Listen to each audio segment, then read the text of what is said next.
So in the world of education, what are employers of the 21st century looking for? They're looking for young people, they're looking for employers who are ethical. They want people who are motivated and people who can actually take initiative, working with others, the ability to solve problems, good interpersonal skills, having a positive attitude, being dependable. Now you don't see here on this list, we want people that have an A in geography, an A in maths, a B+ in science. These are the qualities that are desirable. In Kenya, there are 6 million young people who are out of work.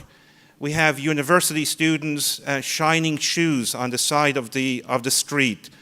The Global Peace Foundation, together with the Ministry of Education, Oxford University Press, and many other really terrific partners, have come together and have decided to tackle this issue of education by putting an emphasis on non-cognitive skills, building character and creativity, something that schools do a very poor job of globally.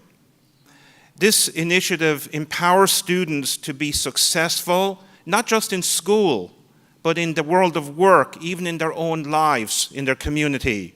What are some of the outcomes of this?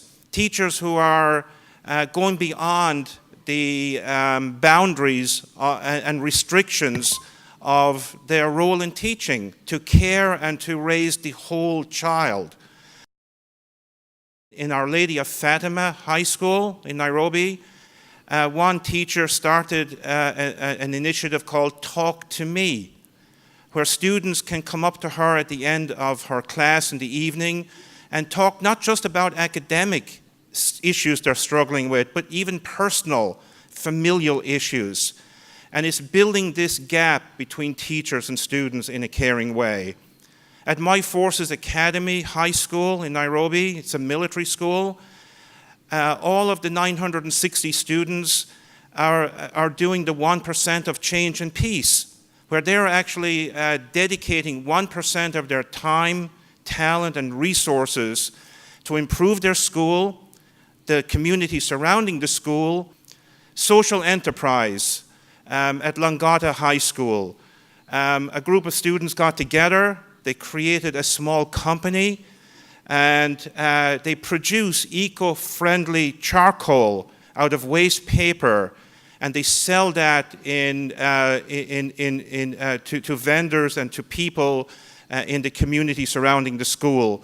In the process, they're learning these 21st century skills of character, leadership, creativity as they're doing this enterprise. You have a case of this 12-year-old student, Stephen Jirogi, who felt that something more needs to be done to improve the environment. He started an initiative by planting a few trees. This led to the planting of 10,000 trees through a group of fellow students his own age that they call We Care Club. It was recently recognized by the United Nations. In Bura Bura Girls High School, the girls in that school are planting trees in the school, and they're associating virtues with the trees. So for example, one student might call her tree, the new sapling, the virtue of generosity. When she goes out to check on the tree, every few days, she's also assessing, am I growing in my sense of generosity to others in a comparable way to how the tree is going? Over the last year and a half, 900 teachers and school principals have been trained in the Character and Creativity Initiative. We focused in on capacity, 7 LEAD capacity building schools. This year, this has expanded to almost 2/3 of the high schools, the public high schools in Nairobi County. And in August of this year, it's expanding to all of the 48 national schools across the country. According to data from the Ministry of Education, the schools that are doing the Character and Creativity Initiative have demonstrated improved academic and student achievement compared to their cohorts. Also reduced disciplinary problems.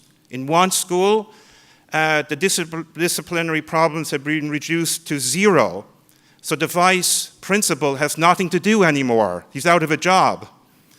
And of course, an improved learning environment.